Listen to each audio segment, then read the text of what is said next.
A bite that can't be swallowed. In our garden, on one side of the pond, the birds regularly come to drink water and take a bath. When water is available everywhere along the pond, why should they come here? I had created a permanent cover of old rice paddy to photograph the birds at that place. From morning to evening I could photograph the various birds that come there. The birds like to sit on it and pick their wings in the sun, so many times they would fight to get a place on that branch. Most of the bird photos I have taken are perched on that branch. A water snake often used to come there.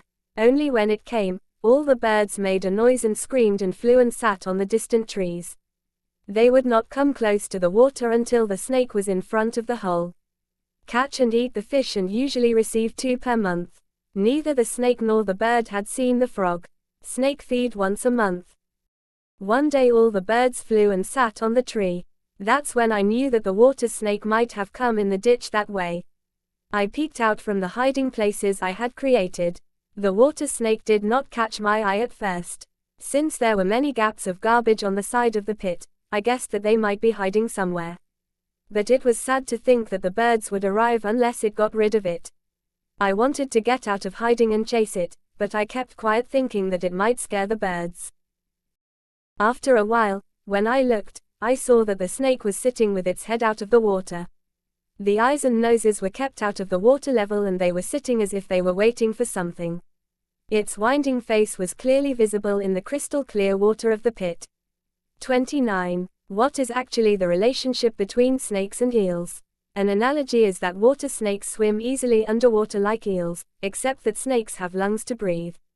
But snakes have gills or gills for water breathing. Snakes cannot survive permanently submerged in water. Similarly, snakes cannot survive long out of water. Because snakes have lungs, they are classified higher than fish. Because in the path of evolution, these creatures were formed after the fish, and after a while, the snake slowly came out of the water 43 cautiously and started moving. What could be the purpose of this new type of movement? I saw in detail all the nooks and crannies in the direction it was moving. At first I could not see anything, but as the snake moved forward, I saw a big mountain frog sitting embedded in that direction as if the direction of its movement was specific. At first all I could see in the green grass were its 2 black eyes. I did not see it sitting there long before the snake came, as it was perfectly suited to the color of the green grass. I was surprised to see this snake trying to catch a frog that weighed more than half a kilogram. Because the legs of that frog were as thick as a snake. There was a possibility that the frog would swallow the water snake if he made up his mind. However, as long as a water snake is present, the birds will not get the water snake play properly. To take a look, I pulled the camera lens in and looked out from there. As the water snake was at ground level, it could not see the giant form of the frog properly. My guess is that if the frog is looked at properly, it will surely fall on the wire. Although the frog could see the water snake's movements well, it sat there blinking its eyes as if in a daze. As the water snake approached the frog, it moved very delicately and kept its eyes focused on the frog.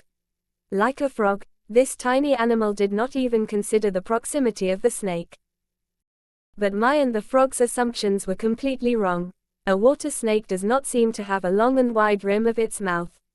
When the snake is close to the shore, the frog must know the snake's position.